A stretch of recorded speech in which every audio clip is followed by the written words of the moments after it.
694/981, part 2, take 1. Edited.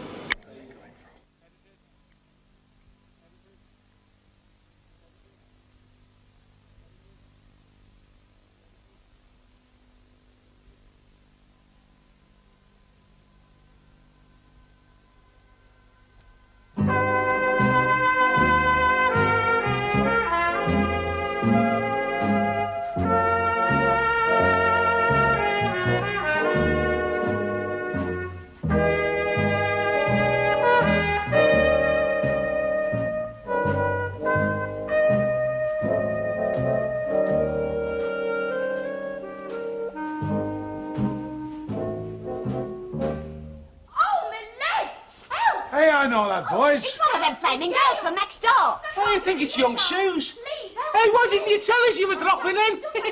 wrong position. Sorry, Hilda. Don't just stand there, do something. What can I do? Oh, you great useless lump. again. Here, hey up. Oh, my leg. Oh, Steady on, Hilda. my leg out. Elsie. Hey, I'll lay off the ceiling down. Oh, I'll have her down, little cat. Oh. Here I am again. Homeward bound.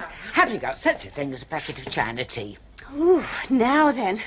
China tea. Lapsang, preferably. Pardon, Mrs. Walk. Lapsang Souchong. It's one of the long-leaf China teas. I find the better China teas more delicate and refreshing. Well, I don't see anywhere. But perhaps Rini had some somewhere. I mean, have you got it from her before? No, I haven't actually. Usually I get it on my expeditions to Southport or Chester.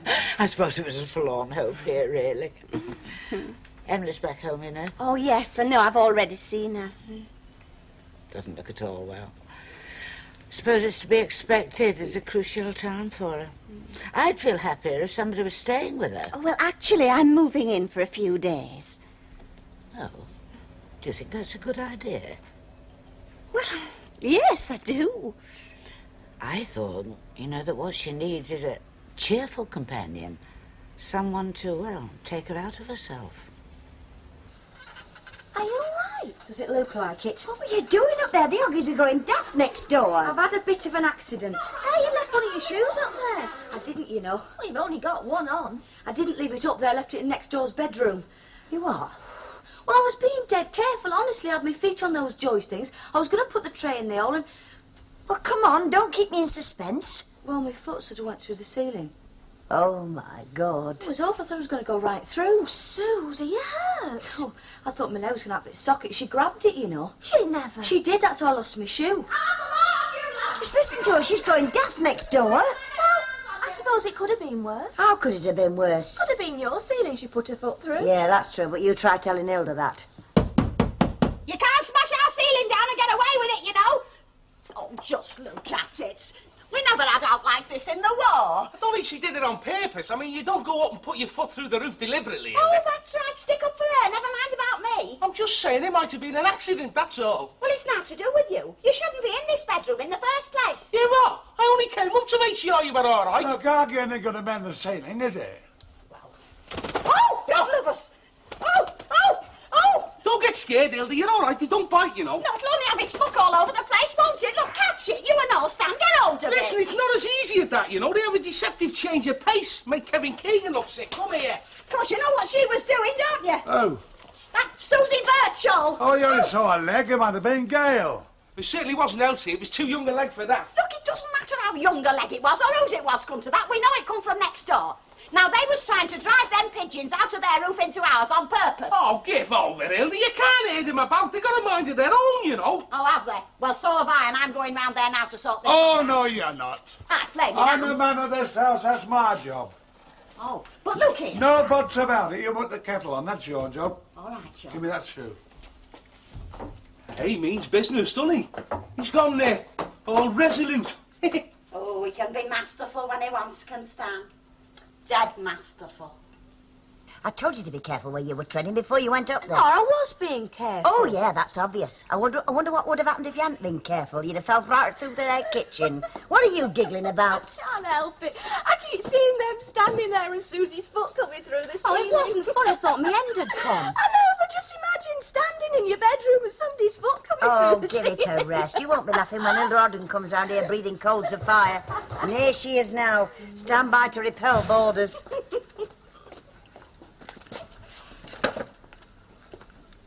Now, you know why I'm here, don't you? Hello, Stanley. Isn't Hilda with you? No, she's not. She's our place cleaning her mess up. Our bedroom's like a battlefield. Dust, feathers. Been having a pillow fight, Mr. Ogden? That'll do. Hilda isn't hurt, is she? Oh, no, she's not hurt. Oh, well, that's the main thing, as long as nobody's injured. The main thing is the damage to our house. And who's going to pay for it? Oh, well, Mr. Ogden. Hilda put her leg through our ceiling. Don't you know who it was? Well, it wasn't Elsie. It wasn't her leg. Oh, I didn't know you'd made a study of my legs, Stanley. It's one of your two boarders. And I'm going to find out who, because I've got the shoe. Oh. Now, come on, try it on. Oh, I feel like Cinderella. Oh, does that make me one of the ugly sisters? Stanley's Prince Charlie. Listen, this is serious. I want to know who did it. All right. It was me who put my foot through your ceiling. Ah, good. Now you can pay for it, can't you? Oh, well, who is going to pay for this? What? I could sue you and Hilda, you know, for having a dangerous ceiling. If it wasn't dangerous, I wouldn't have gone through it. Rubbish. You can't go around with a highly dangerous ceiling, Mr. Ogden. It's illegal. They brought out a law about it last year. Well, you shouldn't be there in the first place. Oh, now, come on, fair do, Stanley. It was yours and Hilda's fault in the first place. If you'd have fixed that roof like we asked you to stop the pigeons from That coming didn't bother us. Well, it bothered us, so we had to do something about it, and we did, so it's your fault, isn't Exactly. Here. Oh, look, hang on a minute. Now, listen. If I'm injured for life, you'll pay plenty. Plenty. it? Yeah, definitely. You haven't heard the last of this. Don't think you have. Hey, What? can I have my shoe back? Oh, sorry. Shot down in flames. Come on in. Hello, Emily. It's not an awkward time. Busy moment out, is it? I don't seem to have any busy moments these days. Only, I thought I'd call, as I said, only, I meant it. Yes, I don't think I know what you mean exactly. Well, I said if there's anything you wanted me to do any time, I weren't just talking. Oh, no, I was sure you were sincere. No, but then I thought, no, Emily's not the type to come round asking, so I'll pop round there myself and see if I can make myself useful. Well, it's very good of you, Fred, but I honestly don't think there is anything at the moment. No heavy jobs. Putting the dustbins out like that. Something that calls for a bit of brute force and ignorance, you know the sort of thing. Man's job. Exactly. The jobs Ernest used to do. No, oh, well, I didn't quite mean it like that, Emily, no. It doesn't worry me, you know, talking about Ernest, referring to him. There's no need to feel embarrassed about it. No, I was just trying to sort of stay around it, like, But you needn't. I know what it is. I mean, people feel they must avoid reminding me about Ernest. But I'm thinking about him anyway, so it really is quite pointless. Aye, I suppose it is, eh? Well, I know people mean well, but actually I feel I want people to talk about Ernest. I'd much rather they did than have them joining in some conspiracy of kindness as if he'd never existed. I think you're very wise there, Emily. I was just going to mention, Yes. Well, I was just going to say that, well, when my wife died, I made a mistake. I didn't talk about her to anybody, I kept it all bottled up inside of me, I mean, I wanted to talk about her, Emily, it's just that... Anyway, sometimes... Well, no good going on about it, is it? But I think it is, Fred. And if you want to talk, you do. And I'll listen. Would you like a cup of tea? Oh, no, thanks. I'll have it again sometime. Look, as long as there's nothing around here you want me to do, I'll pop down to Rover's and do a bit. Now, look, I'll call as I'm passing, Emily, and don't forget, if there's anything any time, just give us a shout. I will. You're very kind, Fred. It's amazing how helpful people are. It does make you think humanity isn't so bad after all. Oh, Emily, somebody said something about Mavis coming round to live here with you. Is that right? You just seem to be rather set on it. Oh, well, bit of company would be nice for you. Yes, I suppose that's the idea. Right, I'll see you again. Ta-ra. Bye. There was something else I wanted. What were it? No, sorry, it's gone right out my head. It's all right. Take your time. I'm like that myself. Perhaps it was something for Tracy, some baby food, perhaps. No, she has more or less what we have now. Does she? She's very advanced, isn't she? No, I don't think so. I mean, she's over 12 months now. Mind you, she never were backward at coming forward. No, I'm sure she's a very bright child. Mind you, when I say that she has what we have, I mash it up for her first, you know, and she doesn't shovel it down herself yet. No. Actually, if she carries on watching her dad much longer, she'll soon get the hang of it. Honestly, he could win medals in grub shifting. Oh, she's growing up so fast. So they do, don't they? Yeah. Have you thought... Well, I wondered if you'd considered having a little brother for her. Mavis, what are you trying to talk me into? Oh, I'm not saying that you should. It's just that I think only children miss out a lot. I mean, I know it's none of my business, and some only children are very happy, but... Well, I wasn't. Look, here, hang on. Give us a chance, will you? Anyway, don't you think I ought to consult the father first? I mean, he might have views. Yes, I'm sure he would have. It's just that... Well, I've always thought if I had a family, I'd like two, you know, one of each. Yeah, from my experience, love, you have to take what you're given. Well, yes, of course you do. But if I did have a family, I mean, I wouldn't mind what they were, but I still think a boy and a girl's nicest. Well, stop telling me. Tell Derek. How is he, by the way, if it's not a silly question? Well, he's all right as far as I know. I mean, I don't see much of him because, well, he's very busy, doesn't have much free time. Oh, hello, Len. You finished. Where's the chap? He's on his way home, love. Mavis, my darling, what are you doing behind there? I'm serving Deirdre. I can see that, but why? Where's Renee? Oh, well, her mother's been taken ill again, so she's had to go up to look after her, you see. So Rita said she'd sort of lend me out because she thought she could manage temporarily in the cabin, and so she thought if I helped out... Well, that's very nice of my Rita, isn't it? Very brave of her, too. Saving me your wages like that. Well, how do you mean, Mr. Fairclough? Well, I'm not going to be paying you while you're serving behind there. I only hope you earn as much from her as you might do from me. Oh, well, I don't know. We'd never discussed it. I mean, it never occurred to me. Oh, come on, Len. You put it wind up a kid in her like that. What makes you think I'm kidding her? I've been all through it once. Can I drop my tea? No, there isn't any. You can just go through it all again, because I can't make head or tail of it. You see, it's very important, Stanley, what is exactly said by both parties. It's like after a motor accident, you see. How do you mean? Well, look, say you get knocked down by a car, right? And the driver comes up to you and says, "Are you all right, mate?" And you say, "Yeah." Well, that's it. You haven't got a chance, have you? Because if you drop dead the next day, you haven't got a leg to stand on. It's not like that. It is. That is why solicitors on the top of their letters always put "without prejudice." That is their way of saying we are admitting to nothing. Well, I admitted to nothing. I haven't done anything, had I? No, I see what Eddie's getting at, though. Now then, did Elsie Tanner say that she'd pay us the damage in full? Well, not exactly. Well, words to that effect?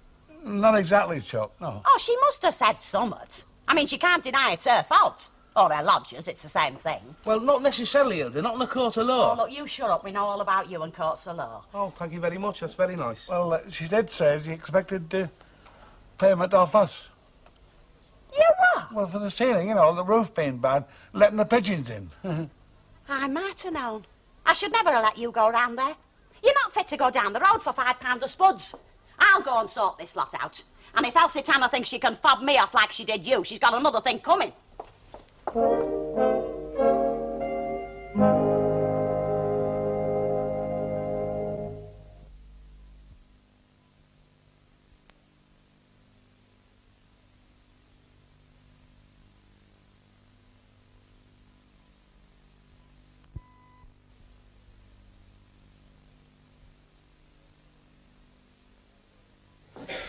Coronation Street, program 694, stroke 781, part 2, take 1.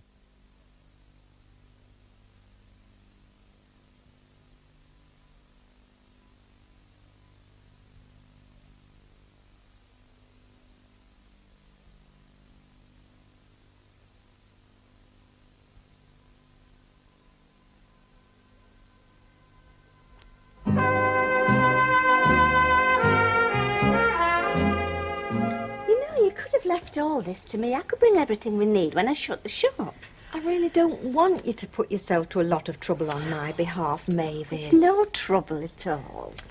Yes, well, we'd better have some bacon for our breakfast, I suppose. And what sort do you like? Ernest always has...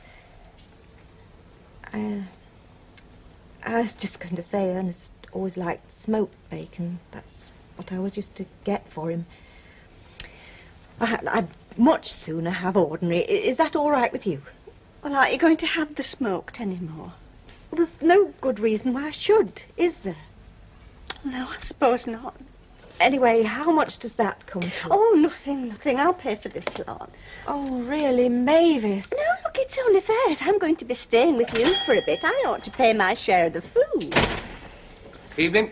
Oh, Eddie, I'm glad I've seen you. You're the only one in this street there is, then. Well, I was wondering about Mrs. Sharples. I called at her flat earlier and there was no reply. Oh, yes, she's up in Hartlepool, you know, visiting their Colin. Oh, her grandson. Is she all right, you know? Oh, right, she seems to be. I got a letter from her. She said the east winds are a bit cold, but she's got a nice warm bedroom. Oh, well, I'm glad to hear she's all right. Thank you very much. Bye. Bye.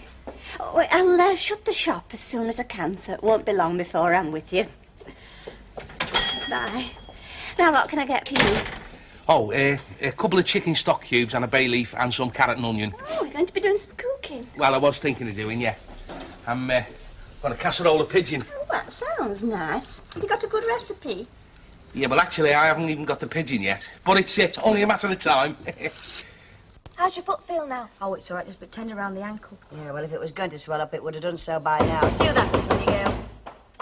Right, now what's all this hard-faced cheek about you not paying for our ceiling? Now, just a minute, I Hilda. will not just a minute. I've come here for satisfaction and I'm going to get it. Oh, well, just cool down. Not come in here barging the odds. Me barging in? Well, I like that. There's somebody in this room come barging into our house by way of our ceiling. That's how they come barging in. Yes, OK, but can't we sit down and discuss it calmly? There's naught to discuss. You and your flipping lodgers came into our house by way of the roof space and one of you stuck your foot through our ceiling. Now, you can't deny it because we've got a shoe. What can't speak can't lie. You're only up, There's plenty of evidence all over our bedroom floor. Now, hang on, Mrs. Ogden. And you shut up, I'm talking to the organ grinder, not the monkey. Just simmer down a minute, will you, Hilda? You're going to pay for that ceiling. I don't care whose foot it was. You can sort the bill out between you, but you're going to pay. No intention of paying for anything until you simmer down You're and going to discuss pay it for that calmly. ceiling, lady. I'll not be bullied in my own house. Hey, now look, Hilda, if you'd have got that slate fixed in the first place, you wouldn't be in this mess now, would you? You keep out of this, Lemfeck. I'm only saying that if you got the slate fixed and got rid of the pigeons, you wouldn't be like this now. Oh, well, of course, we all know whose side you'll be on, don't we? You fancy ones. Oh, that's it. That does it. Now get out of my house. I don't want to get a promise out my mouth. Don't you let me, baby. Let go.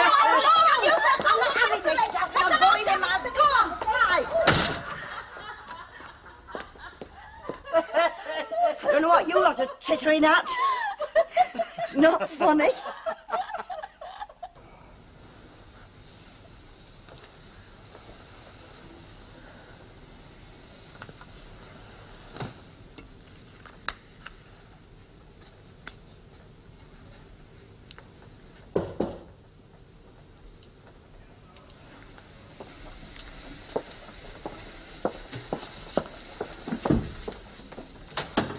Hello, dear. Might I come in? Yes, of course. Just thought I'd pop along and see how you were coping. Haven't chosen an inconvenient time, have I? No, not at all. I was just sorting through Ernest's things. Yes, I see. Tell me, are you planning to keep them? No, I'm giving them to the mission. They run a shop, you know, on Saturdays. Amazing what people will buy, and the money goes to a very good cause. I think you're very wise. There is nothing more heartrending than a wardrobe full of clothes that nobody's going to wear. I had the job of sorting Jack's clothes, so I know what a painful task it is. So I had been rather dreading it, but there was no sense in putting it off any longer. No. I must admit, there were some things I couldn't bring myself to part with. They were too personal. Things he'd won at bowls, and his would still have them. Yes. There are things of Ernest's I couldn't bear to give away. His music. And there's his watch. Gave him that on our first wedding anniversary. You'll find that memories are very painful. But you wouldn't be without them for the world. Forgetting can be so much worse than the pain of remembering. Would you like a cup of tea? No, thank you, dear. I can't stop long. There is just one thing I want to mention. Now, I am sure that you have found during the past few weeks that you've had a lot of unforeseen expenses. Things can be very, very difficult until legal matters are sorted out. I know what you're going to say. Yes, but do let me finish. If you need any money to tide you over, now please don't hesitate. It's there. You're more than welcome to a loan. Well, it's very kind of you, Mrs. Walker, but I honestly don't think I'll need to ask. Mr. Baldwin's been more than generous. Very well, dear, but the offer is permanently there until, well, you know, you get some insurance. Yes, well, Ernest did have an endowment policy, well, not for very much. Invest it very safely. I don't think you can beat the building societies myself. There's something else, of course. One of the policemen mentioned it. This Criminal Injuries Board that handles compensation for, well, for crimes of violence. Yes, indeed, and I'd look into that very carefully. Yes, but not yet, I don't think. I haven't quite the heart just yet to think of Ernest in terms of pounds, shillings and pence. Of course not. I believe that Mavis is going to stay with you for a few days. Yes, isn't it kind of her? Told her I didn't need anybody, but she insisted. I thought that was it. Bye.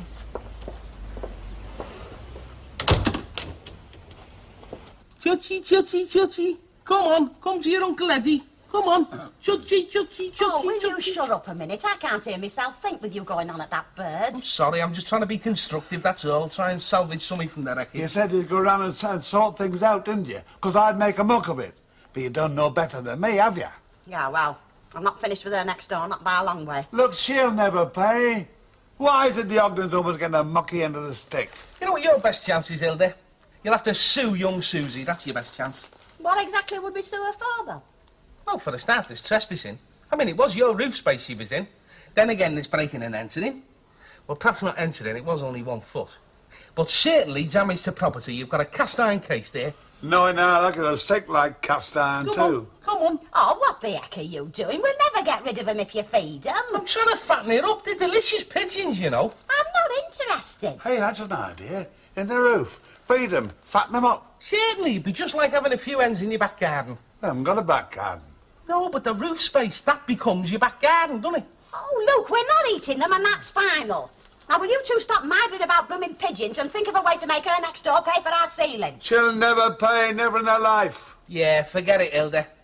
Your best chance is to turn the other cheek, be a good neighbour, like it says in the Bible, you know. Oh, never mind what it says in the... Hey, it says somewhat else in the Bible and all, doesn't it? It says, an eye for an eye and a tooth for a tooth. Yeah. That's what it says.